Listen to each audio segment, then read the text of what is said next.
Good evening, everybody. Welcome to Greenwich Town Hall. I want to thank everybody for being here.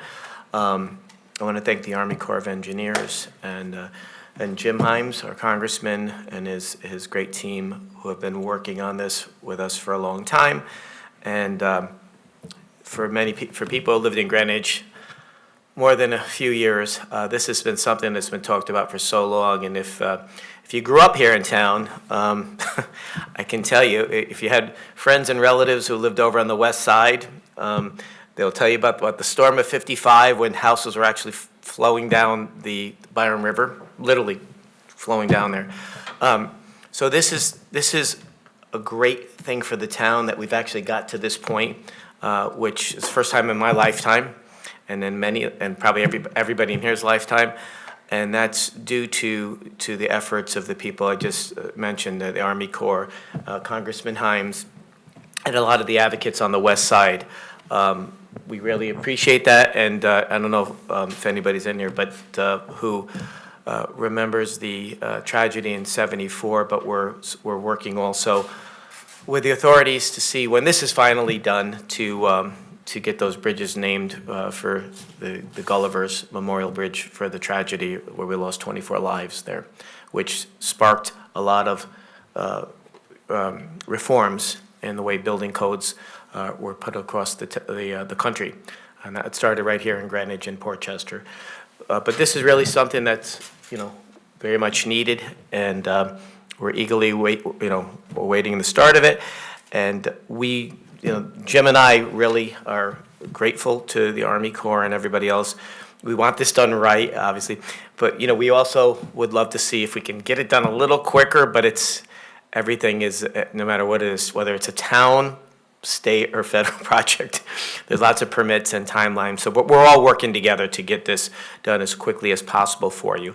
So, again, thank you to everybody here, everybody who's involved with the process, and now I'll turn it over to Jim Himes. Thank you, Freddie. Thanks so much. I'm a little taken aback. I thought these bridges were going to be named, there's two of them, right? So the Camillo Bridge, the Himes Bridge. That's what you were telling me. Not true. So thank you all for turning out. And I know we've got a bunch of people tying in by Zoom. Thank you for making that possible for us. And all I want to add to what Fred said is we are finally at a point after generations of damage and actually very real risk to life and health and safety in the neighborhood of having a project that is underway. And you don't see it happening right now, but you're going to hear tonight from Colonel Young, and he's brought an array of his experts back here who will answer any technical questions you have on the project. But the project is underway. It's in the design phase right now, which also involves a lot of permitting, which is one of the reasons why the project it could stretch a little longer than makes any of us comfortable, but we're going to work on accelerating those things. The Corps has been doing a terrific job, and the people of the Corps have been doing a terrific job. They're going to tell you the story of what's about to happen. It is also a complicated project. The people whose property and health and safety is jeopardized are in the state of Connecticut largely. But the actual bridges are in the state of New York, and in New York that requires that not just the town of Portchester be involved, but the county. We don't have county government in Connecticut. They do in New York. And so there's complexities here because of the nature of the project that wouldn't exist if we were just building something over the Mianus River. And so there are some complexities that we can't get around, but I can't tell you. I'm going to continue to push along with the First Selectman to get this done, as I regularly remind all of the authorities in Washington. This is not a nice to have. I remember the last round of flooding where some people's lives were very much put in danger, and of course I'll never forget all of the personal property out on the corner and everything. This is not a nice to have. This has to happen. It has to happen fast. So again, last thing I'll say is we've done a bunch of these meetings. There's lots of other little things that I know the community is concerned about. There's the drains up by the park.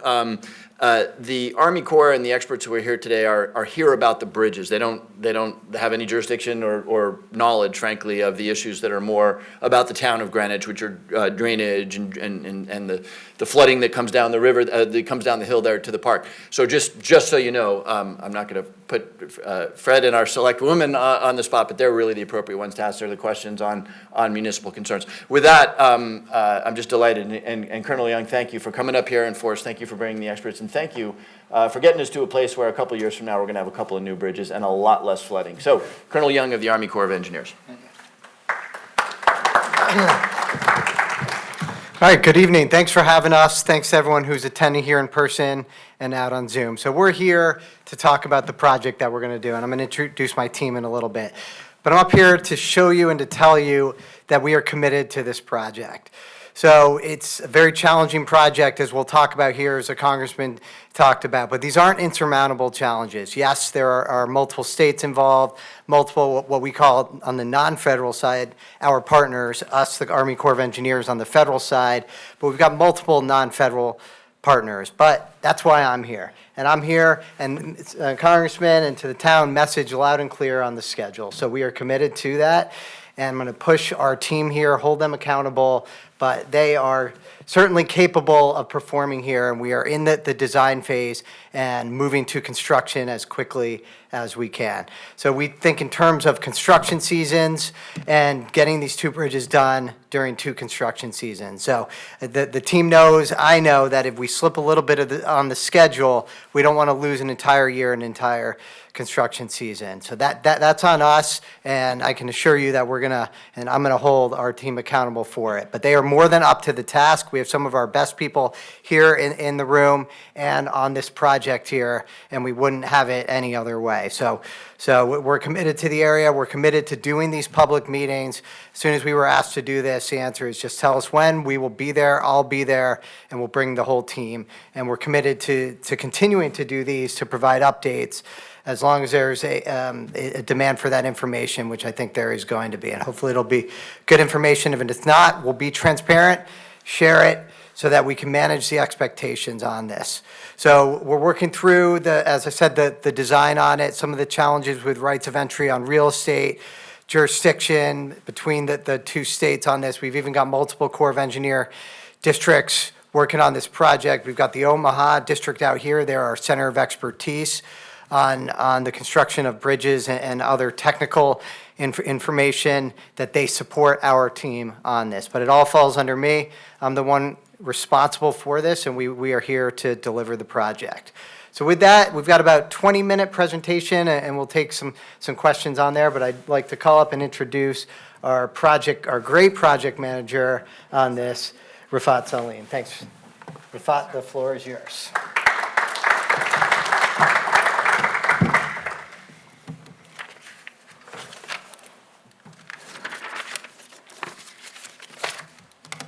Good evening, everyone. Thank you, Colonel Young. My name is Rafat Salim. I'm project manager with U.S. Army Corps of Engineers at New York District. I have been managing this project for some time, and I'm really, really invested in it. And just like Congressman Haim and Colonel Young, I would like to see this project go into construction as soon as possible. But there's a lot of work that needs to get done, so we're trying our best to expedite the design. We have completed the study, and now we are in design phase. But before I begin the presentation, I would like to introduce the project delivery team members who are present here. I will start with Ms. Carissa Scarpa. She is our section chief for Environmental Analysis Branch. We have Kaylee Laughran. She is project archaeologist. We have Karen Baumert. She is the section chief in planning division. She is the plan formulator who worked on the study, on the feasibility study of the project. We have Mr. Patrick Brown. He is the technical lead at the New York District. We also have Mr. Matthew Perrett. He is a technical lead from Omaha District. We have John Sulich. He is environmental engineer. And we have Roham Bakhtiar. He is the hydraulic engineer in engineering division. We have some team members joining us from virtually on Zoom. So we have Aaron Nesmith. He is a real estate specialist. Aaron, can you hear me? Oh, they cannot hear. All right. We also have Ms. Kimberly Reitler. She's project biologist. And we have Ms. Ellen Simon. She is assistant district attorney. So this is a list of agenda items that I will quickly go over, just give you a little background on the project. What is the recommended plan? I think by now you all know it's the removal and replacement of the Route 1 bridges. Just share with you the cost estimate and of the recommended plan, the design and construction cost estimate. We will also go over some of the considerations that we have identified for the construction of the project. I will go somewhat in detail of the design scope of work, as well as the design status update and the design schedule for the project. So next slide, please. So this is a background history. We had initiated a feasibility study in partnership with Town of Greenwich. We completed the study in 2020, and it was an integrated feasibility study with environmental impact statement. And the conclusion of the study was that a replacement of the Route 1 bridges is the recommended plan. Removing and replacing the bridges in place. These are 2 bridges. We will replace them, remove them, and I will discuss more about the features of the bridges, but at a higher elevation. We finished in 2020, and the project was authorized for construction.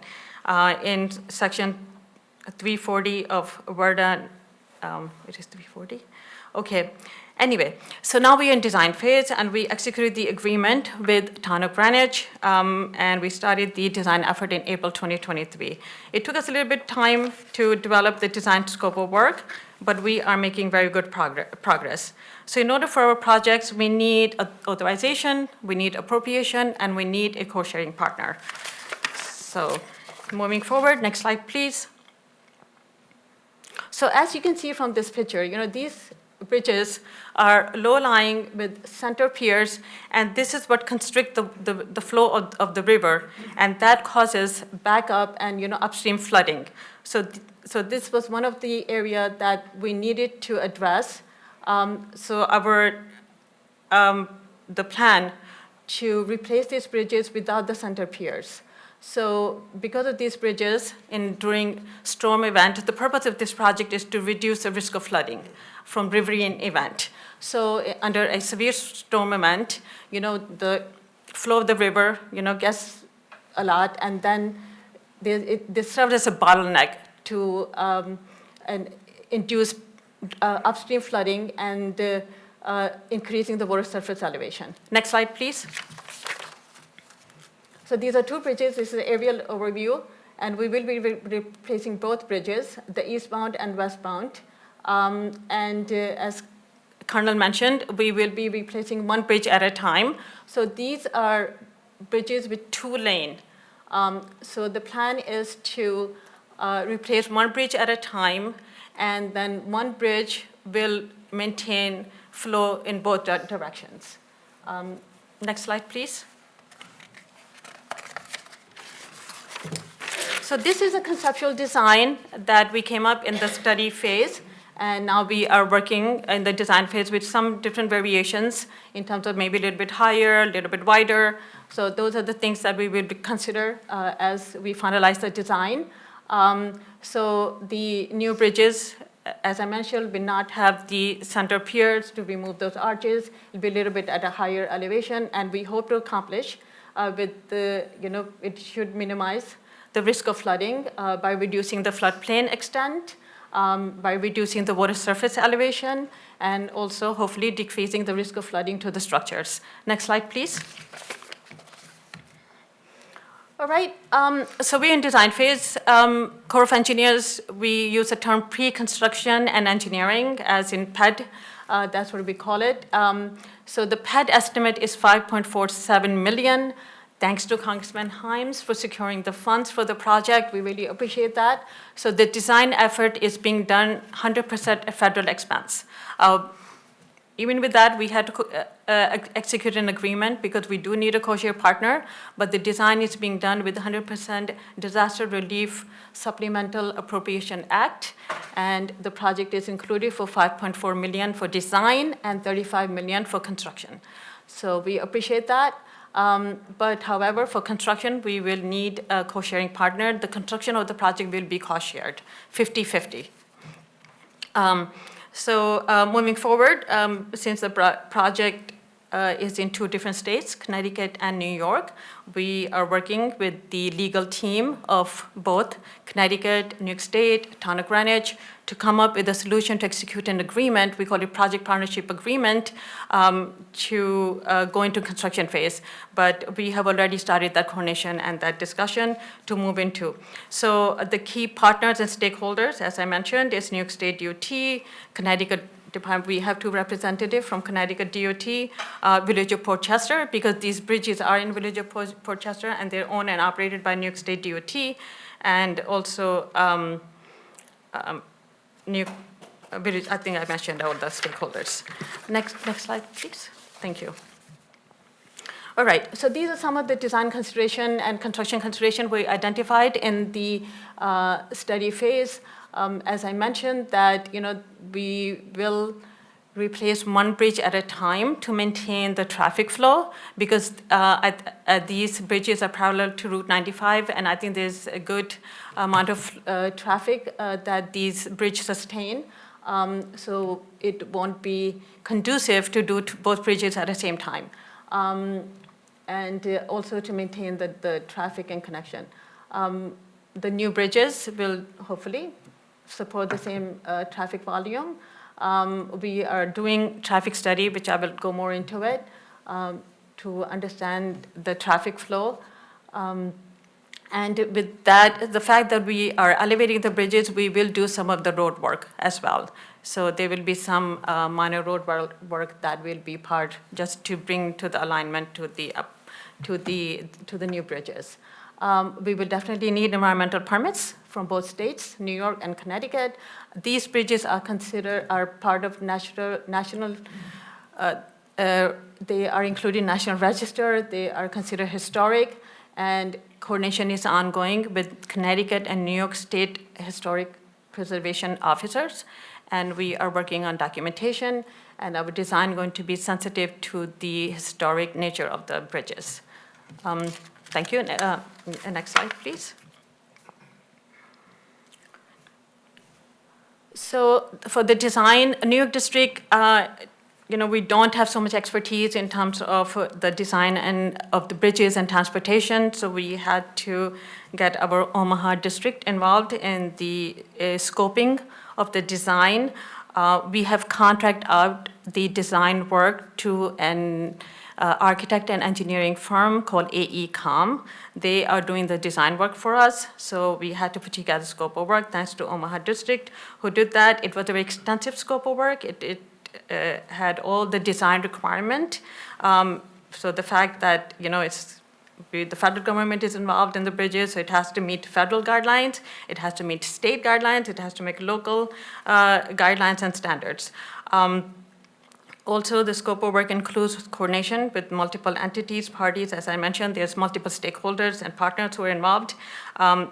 Scope of work also includes all different type of geotechnical investigation surveys, include topographic, bathymetric cross-section, HRW.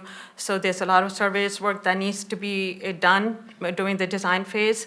Traffic study is a very important part of this design work because we need to understand the impact of the traffic.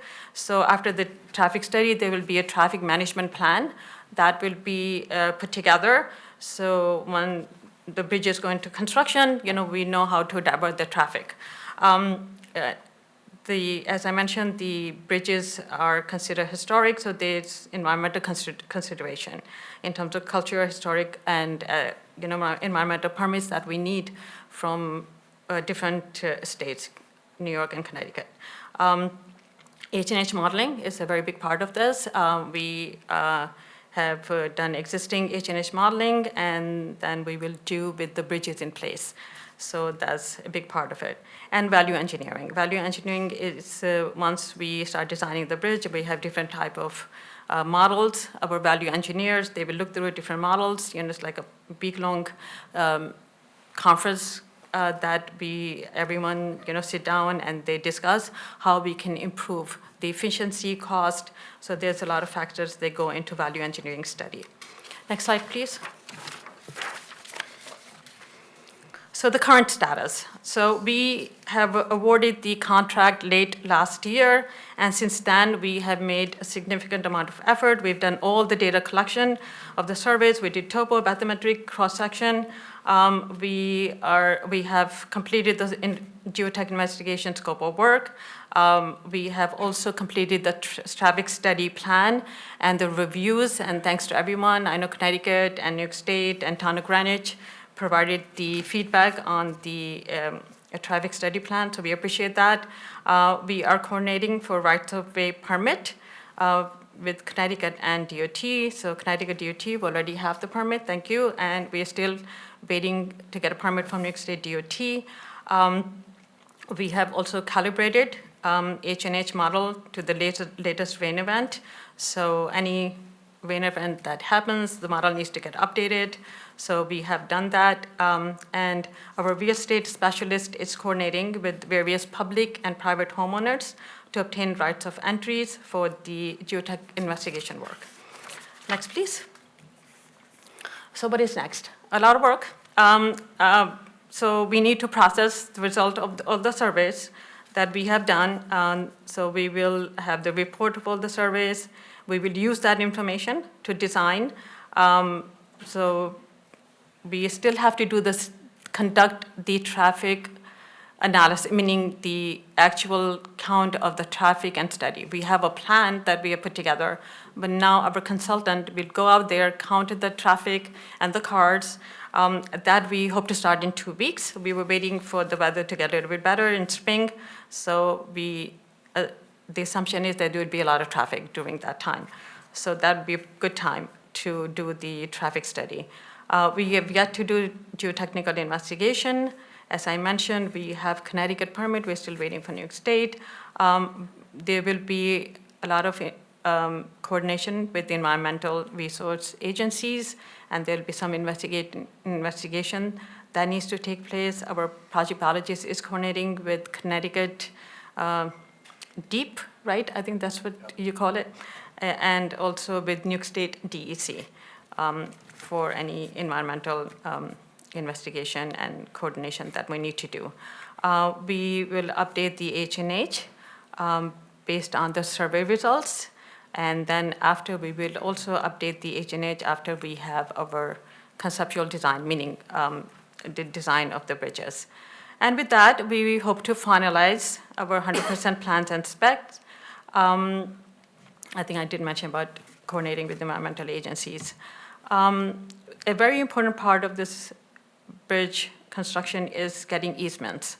So we will need temporary and permanent easements. Temporary easements for the work, construction, and permanent if there's any area that need to be part of the bridges. So that is a very big part of this project. So that is something that we need assistance from Connecticut, from New York State DOT in obtaining these easements. And we will execute the project partnership agreement to go into the construction phase. And as I mentioned earlier, it's going to be multiple agencies who will be involved. So we have already started the coordination, and we will continue to coordinate. We hope to do one single construction contract for both bridges. So we want to have one contractor build both bridges, and to avoid two separate contractors, maybe they bring in different type of design. So we want them to look identical. So it's best to just award the contract to one construction contractor. Next, please. So this is our tentative schedule. We hope to finish the 30% design by summer of this year. And there are a lot of reviews that take place for each iteration of the design. So we have to do internal Army Corps of Engineers, like district, we call it district quality control review.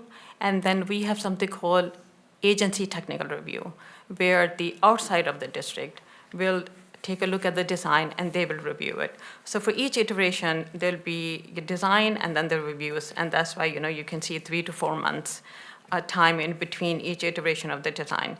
We hope to complete the 100% plans or specs in April 2026, and any final back check review in May 2026, and have the approval of the design, and then we hope to execute the project partnership agreement in September 2026, and start the construction phase in October 2026.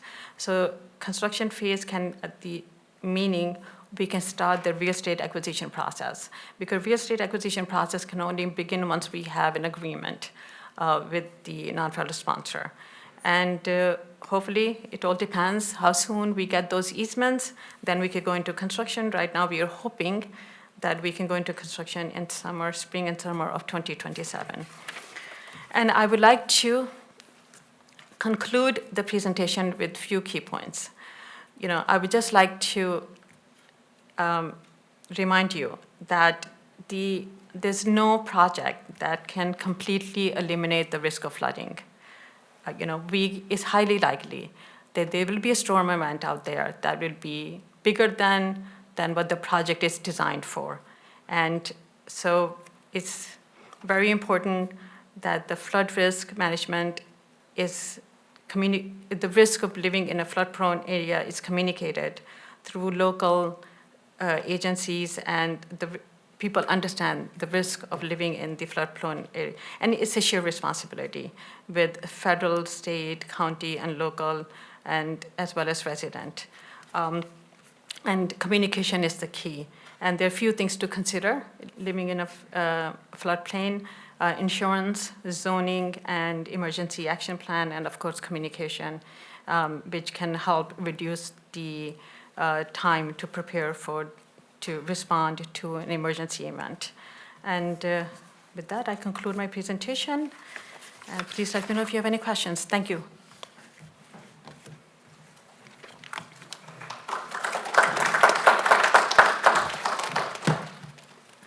So if anybody has any questions, just raise your hand and I'll bring a mic over to you so that we can pick it up for those listening in on Zoom. Is there any dredging that's part of this project upriver? Yes. We looked at dredging as part of the study, and it was not economically justified. So it was eliminated. Yes.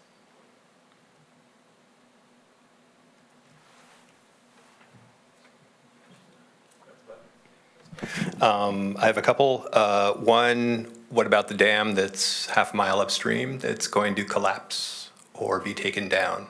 It's not part of this project. But what happens if it does, or when it, as part of your hydrology, do you take that into account? Patrick or Roham, do you?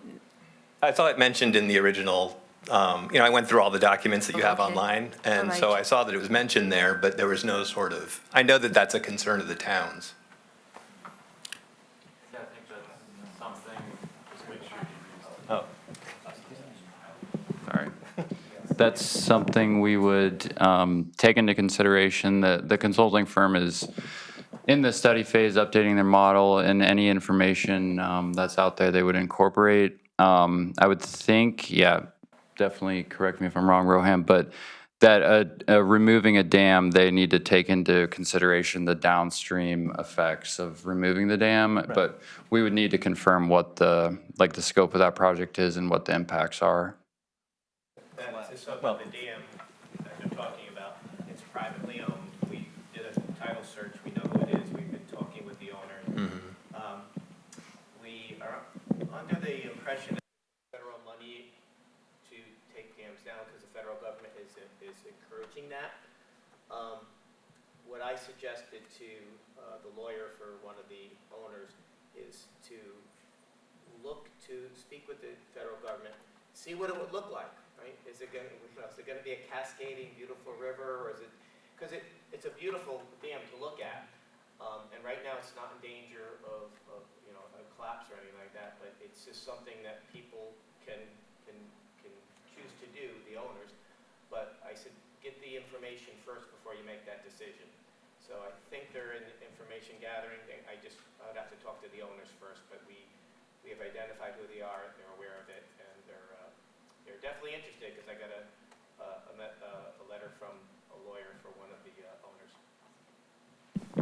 Does anyone else have any more questions? Because I have a couple. Sure, go ahead. Okay, what about the two gas stations that are within like 50 feet of the river? Yes. We have been coordinating with them. Patrick, you want to add to that? We- Two gas stations, yeah, so the Exxon on the Connecticut side, we are still coordinating the impacts and still looking at the design. Right now, it looks like minimal impact. We're doing our best to, like, where we're actually building the bridges, and the bridge is like right next to the gas station. You have to excavate there. So there would be, right now, we're looking at minimal impact to the edge of the gas station. And then the other, no impact as of yet, but we are putting together like an impact list, and we're gonna start reaching out and coordinating with the owners to get the requirements.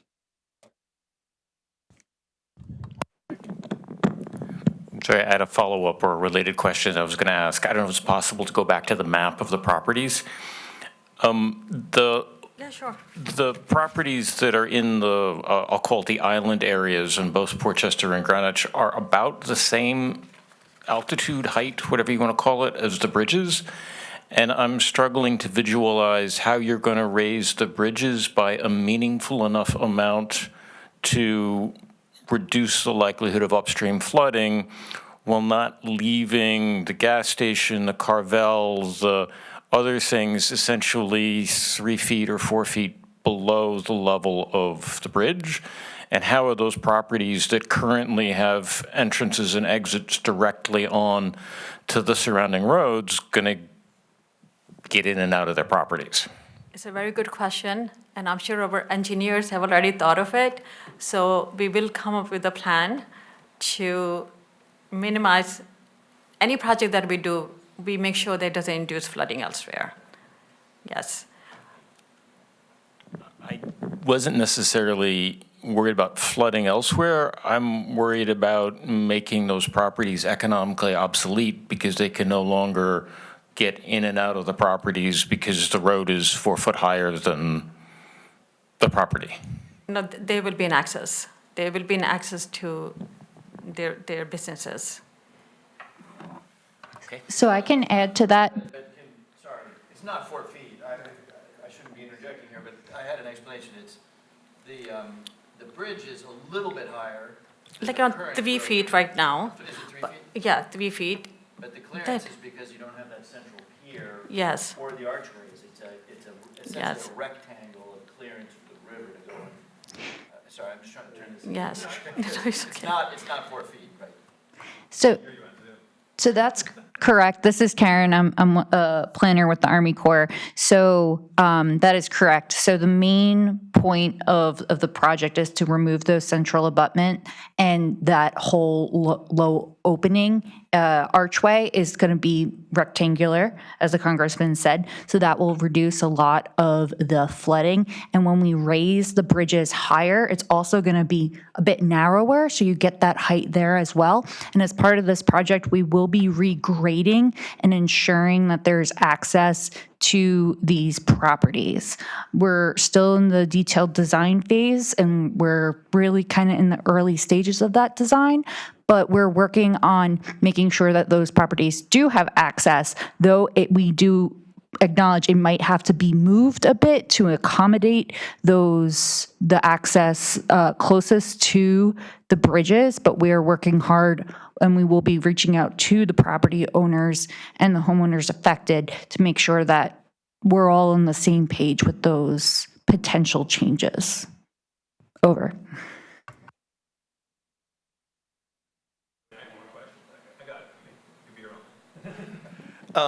So will the flow be increased to clear out some of the silt? Because if you look at it now, when the water's pretty low, it's just like gross.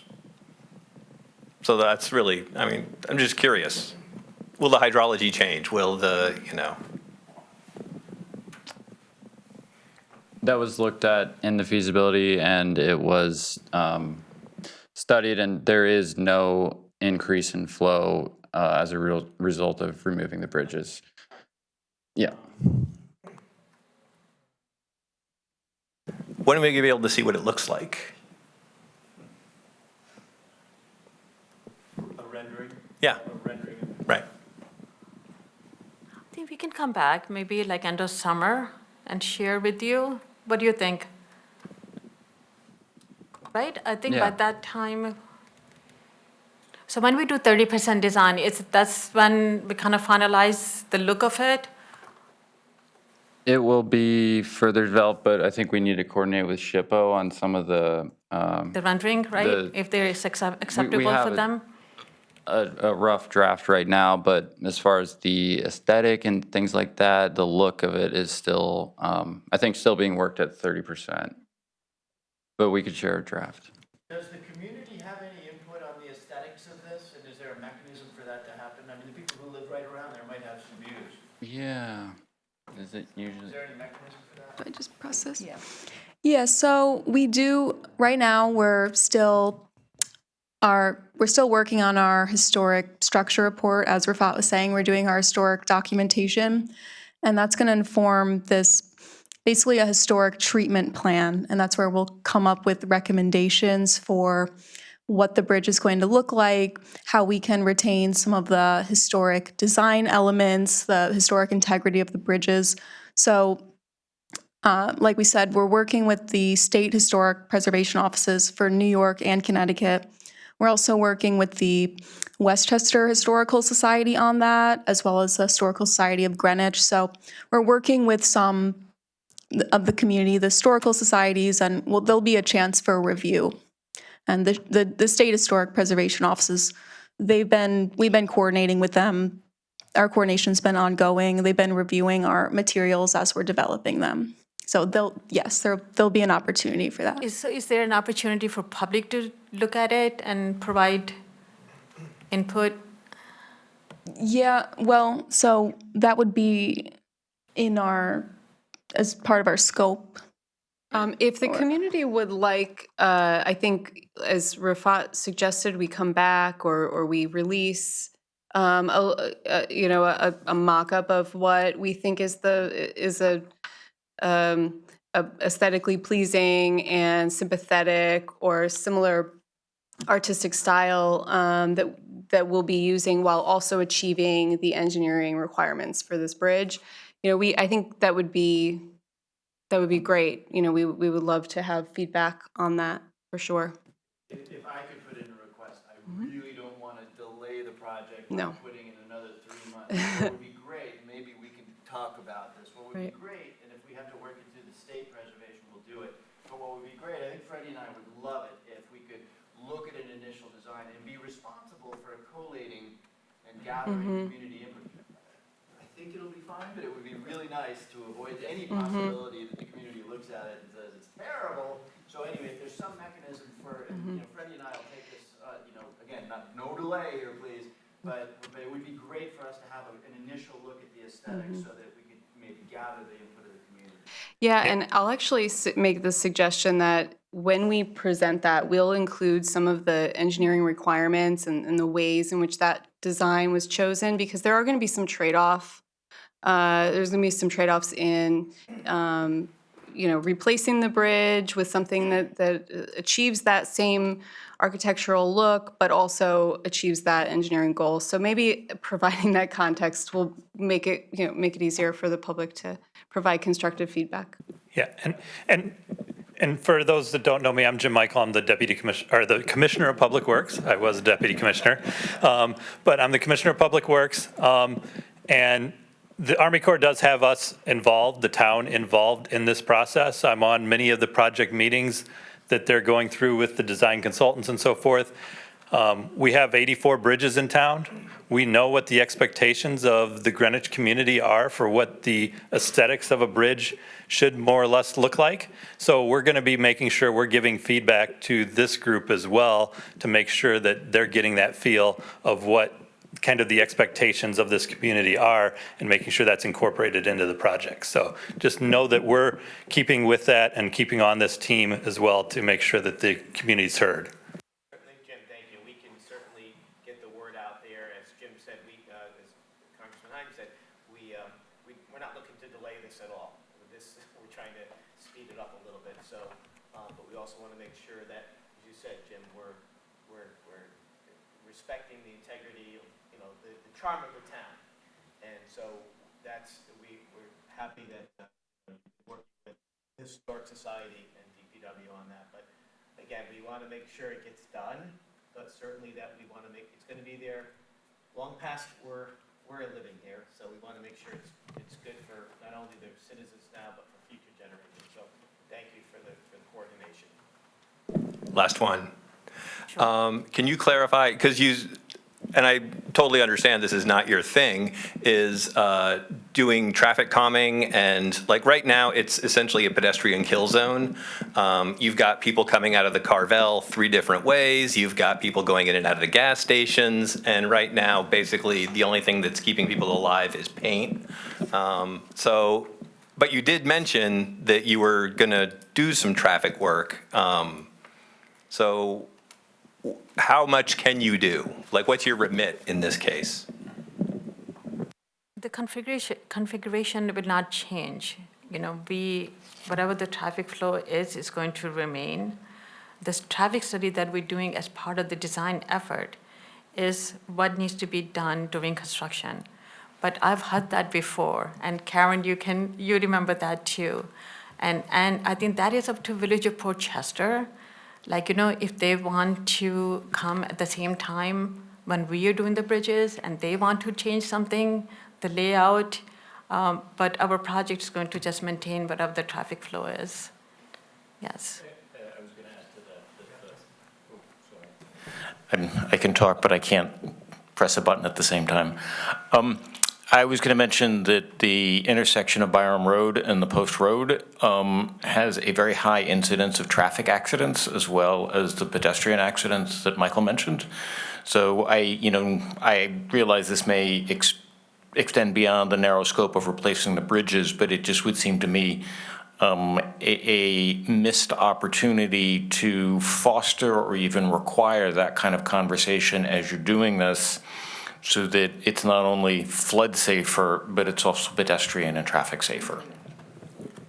So then I guess it would be up to Connecticut DOT, Yes. Yeah, I was going to say, Yes. It's a state road, so Yes. DOT would have to be involved in that, but you're right.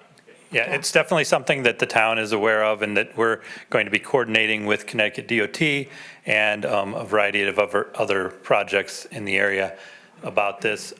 It's something that we've identified. We've worked very closely with the Corps on gathering all of the traffic data with the intent that a lot of that traffic data could be shared with us and utilized for other projects potentially moving forward. So that's, we're kind of just piggybacking on the work that they're doing.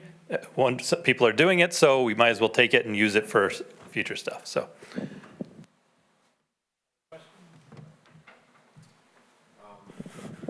My family is the one that owns that Carvel and that circle except for that little gas station. And I was curious to when you're building, because first of all, you sent me paperwork, but I gave it to my attorney. So he's got to go over it. You want me to sign? I don't know.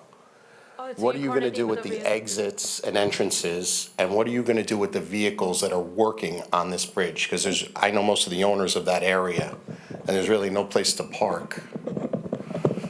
You're going to have construction guys, you're going to have construction equipment. Where's that going to be left?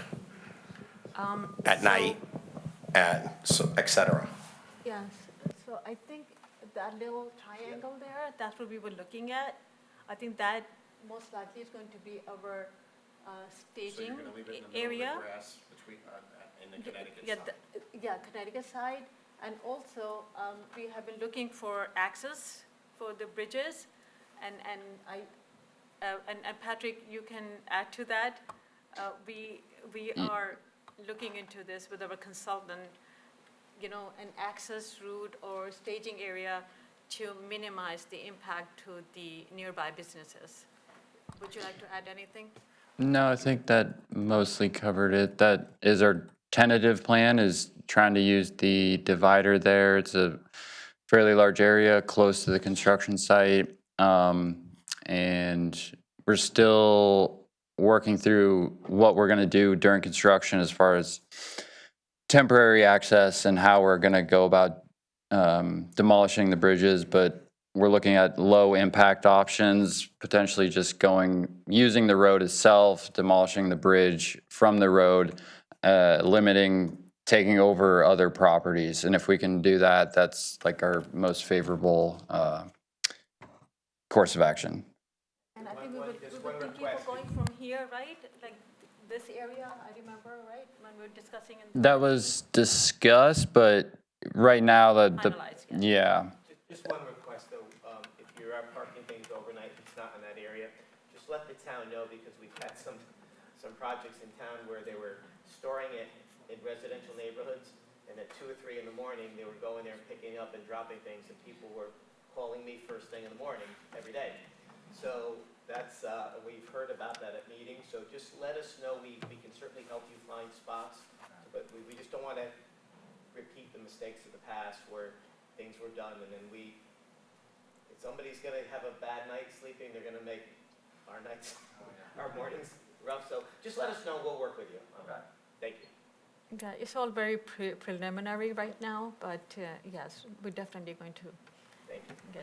get you involved, Village of Portchester involved, Connecticut DOT, be coordinated with everybody.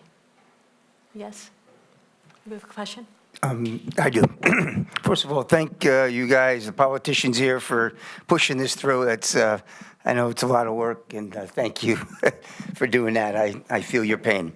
A few things I had a couple questions on. One was, there was a feasibility study in 2012 with it was called the Byram River Basin, Connecticut, New York Flood Risk Management Feasibility Study. Did you guys, was that data used at all for this study in 2012? Study. It's the same study? Wow. Yes, it was initiated in So that's 12, 13 years ago? It was Unbelievable. initiated in 2012. Oh, my gosh. And then we completed it in 2020. Wow. Yes, Wow. unfortunately, it And takes that time. project called for levees, flood walls, but I guess Yeah, those they were talked all- about that. Yes, exactly. So we look at range of alternatives, that's what we call it. Yeah. Different plans, and we look at it, we do some sort of conceptual design, we come up with the cost estimate, we calculate the benefits, then we do benefit to cost ratio. So for federal participation, any plan, it has to be economically justified. So the recommended plan is that is engineering feasible, economically justifiable, and environmentally acceptable, where it has benefit to cost ratio greater than 1. So all those alternatives, unfortunately, didn't make it because they were too expensive. So the benefit to cost ratio was less than 1. So this one retained, and is the best option. I can see, I understand. One other question I had was, I did read something about the flood level may change as low as 2 to 4 feet. I was reading that, I was going through that. Is that true? Was that an estimated flood level reduction?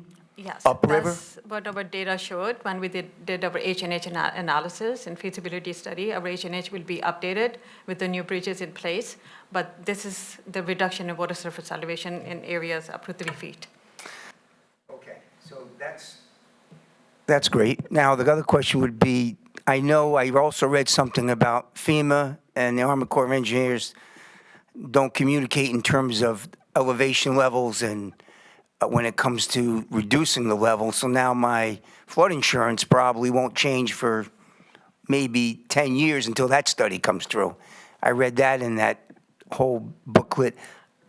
But I think once the project is built and then the different updated floodplain, then it's up to FEMA That's to right. accept Yeah. that, and then based on that, adjust any insurance. Right. So that's. So that yes. may not change We for a just while. give our information to them, and Right. then it takes time. Right, If any right. change that takes place in terms of the floodplain and insurance. Okay. Mill Street Bridge, the one in Portchester down, was that part of this study as well? Or looked at or evaluated? The downstream of Portchester? Yeah, downstream. No, it was not. So we've got this water, now more water is going to come downstream. And how would that affect the downstream flooding? I mean, you're opening up the floodgates, in essence. And there's also a partition, I think, in that bridge too, if I'm not mistaken, in the middle. Did we look into it, our H&H modeling? Yes, and it was looked at during feasibility. Removing the bridges doesn't have an increased, flow won't increase as a result of removing this bottleneck. Okay, so the flow won't increase, but it'll lower the flood level. How does that? Doesn't make any kind sense. of a, essentially the channel has enough capacity to hold excess flow. And it gets a little maybe technical as far as what kind of rain event you have and what the hydrology is saying, but that's Yeah, I summary. mean, I think one of the easier ways to look at it is the flow currently is going under the bridge and over the bridge right now. The main goal is for this project, we'll let it go under the bridge only, not flooding the road and not causing that restriction, because what happens is it kind of backs up and goes over top and around the bridge. So that's where the lowering of the flood zone comes in. So that's the same amount of flow is going downstream. And when when the Corps looked at this through this process, it was looked at, they did look at the Mill Street Bridge downstream early on, and it was determined that that bridge, because of the significant tidal influences in that area, is not a restricting factor to the area that we're trying to solve with this project. For fluvial flooding. Yes. Thank you. You explained it very well. Appreciate that. Fortunately or unfortunately, I've been involved in this since 2012 when that study started, so.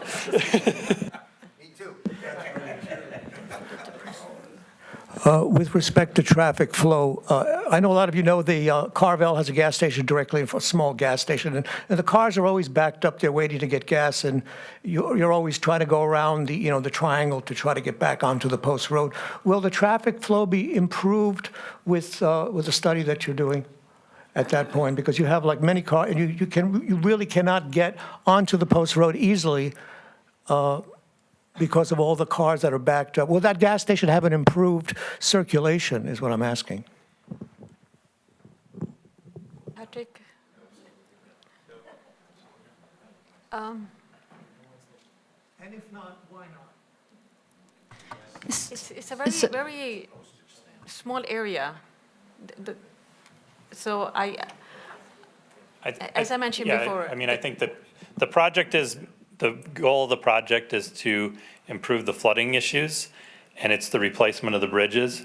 Some of the traffic data that we're going to be collecting, we'll be working with Portchester to see if there are any specific improvements that might be able to be made outside of this specific project, or potentially in a slight incorporated into the same time frame as when this project's being done. But the purpose of this project really is the replacement of the bridges. And as it was brought up a little bit earlier, there may be slight modifications to the access points to these various properties around there, and that will be looked at. And if there's any modifications that could be made to improve those situations, I'm sure that will be incorporated into the design, but it's not the main focus of the project. No observation of what to do at that point, at this point? We're doing this traffic study. We're doing the traffic study right now. And we'll look at It's really difficult to get onto the post road there. You're always either, cutting people off, or, it's an accident-prone area. Yes, because it's very small. Even though it's a new project. I just drove by that. It's like really, really small area. Yes, I understand that. I don't know what more can be done, but we'll share our study, our data. Just a clarifying question, because I'm intrigued by this notion, if we're going to tear the place up, it would be a shame not to do easy traffic calming or easy pedestrian friendly stuff. Would it be a CONDOT thing, or would it be a town thing to consider that and ultimately pay for it? Well, that's in Portchester, first of all. It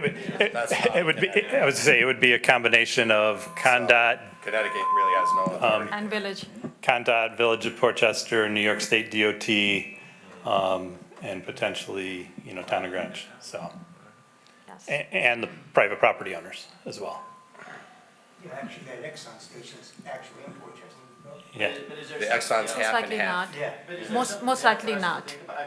Most likely not. It's definitely, yeah, it's definitely something that we're going to be working with them to see is The there little one? opportunities there that we can take a look at. I mean, I'll shut up about it, but, you know, you have these competitive grants, Safe Street grants, you know, that's what paid for the old Greenwich stuff, and Yep, so if we could help on that. yep, no problem. Yeah, definitely. Is this on? Yeah, it's It's on. on. Hi. For those of us who live in Byram, we spend a lot of time in Portchester, either shopping or walking around or whatever. Are any of these meetings going to be held in Portchester? If they are, I would attend one. Sure. I am coordinating with village manager, Stuart Robin.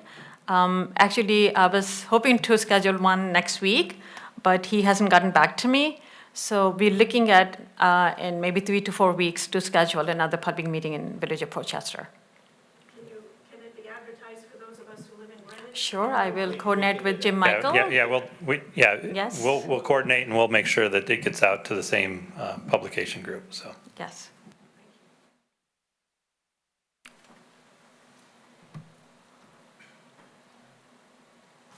Good evening. Thank you so much to everyone in the room, political or professional. I can appreciate the time and energy and dedication that's brought us to this point. So close, keep going, don't stop.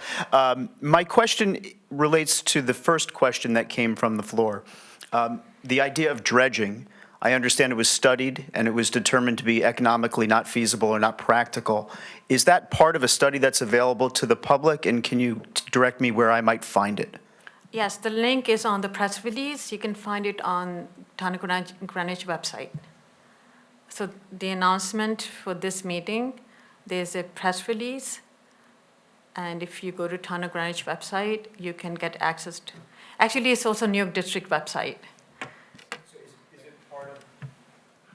Is it part of the 2012 study, or was it something done after? Well, I can certainly send you an email. Okay, Thank you. And Yes. the portion of dredging is included? Yeah, it's all in that same stuff. And the study of Yes. dredging was for which portion of the river? Dredging only upstream from these bridges, or? upstream. I think we only looked at upstream. Thank you very much. Right, Karen? Yep. And when we looked at the dredging of the river, what we really found is the increasing or decreasing the restriction at the bridges was really where we were seeing the benefits of dredging, which is how we ended up focusing on just the bridges. But yes, it's all in that study. If you Google Byram Army Corps, it comes right up.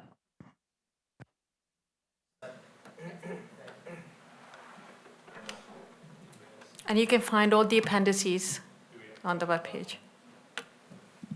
One last one. What happens when the costs go up 50% in the next 6 months? For design or for? For everything? See, there's these tariffs. I don't know if you've heard of them. Oh, yes. Surprise. I'm sure that all the concrete and steel don't come from the United States. Yes, that is a concern. And if the cost goes up, then we have to go through the process of requesting additional funds and then go to the, yes. Government's not in a given mood right now. All right. Because I saw the numbers seem. But I'm very optimistic about this project, and I'll tell you why.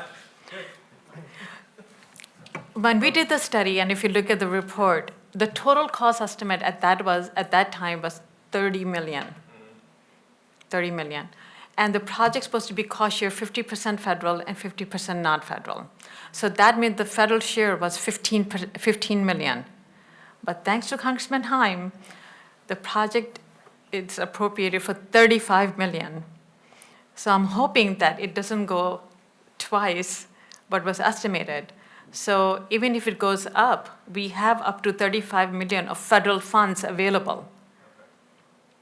So even if the project cost estimate becomes 60 million, the double what we had estimated back in 2020, we still have 50%.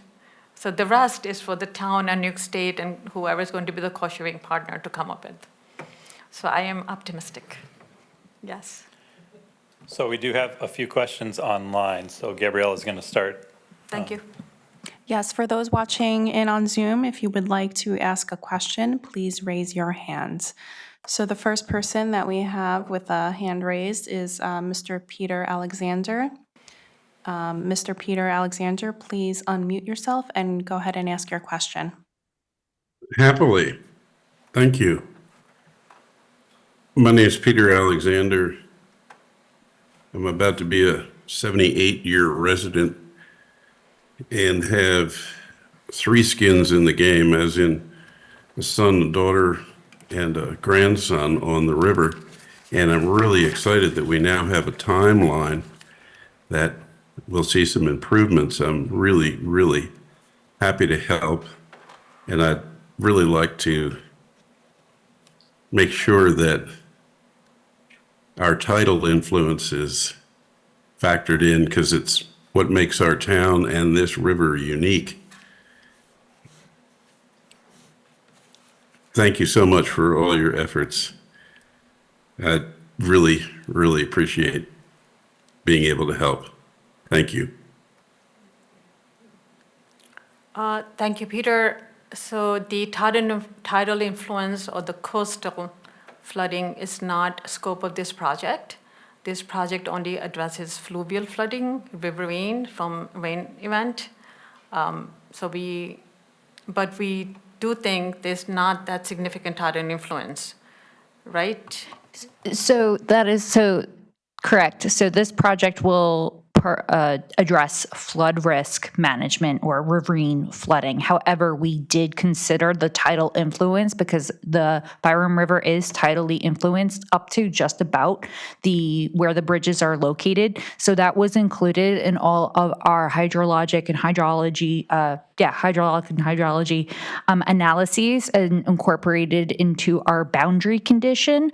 So that is accounted for in our results. So even with the coastal influence, the flood risk will be reduced from rainfall events. So we did definitely consider that, and that should also be detailed in our feasibility report. Over. Thank you.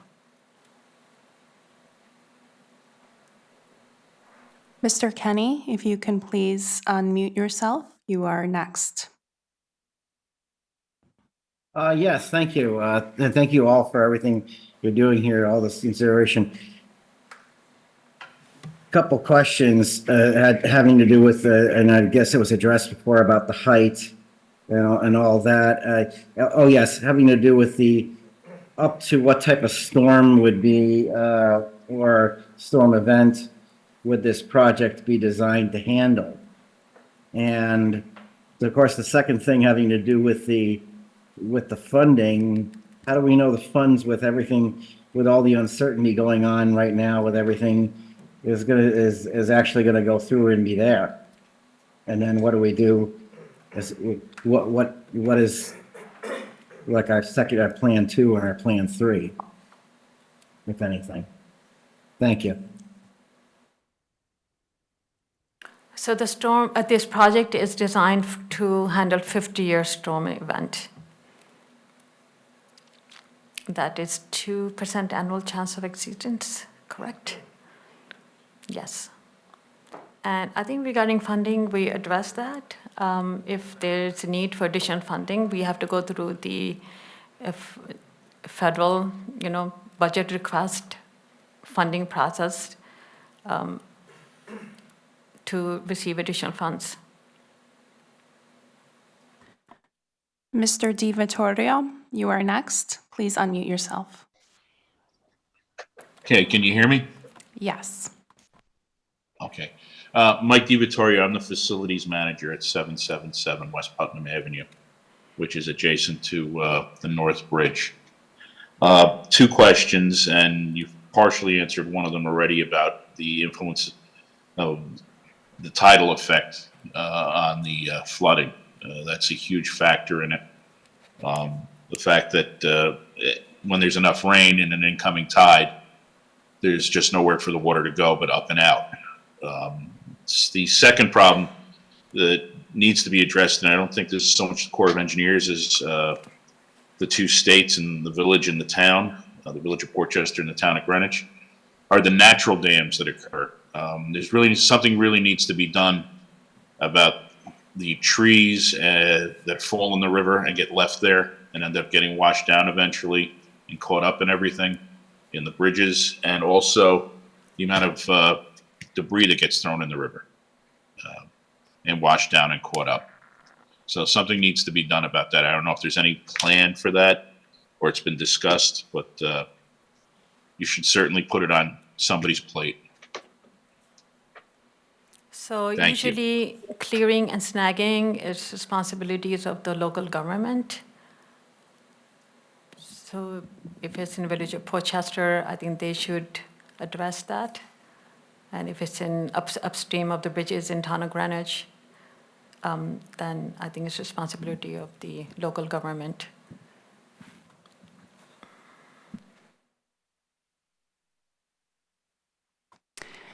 If anyone else on Zoom would like to ask a question, please raise your hand.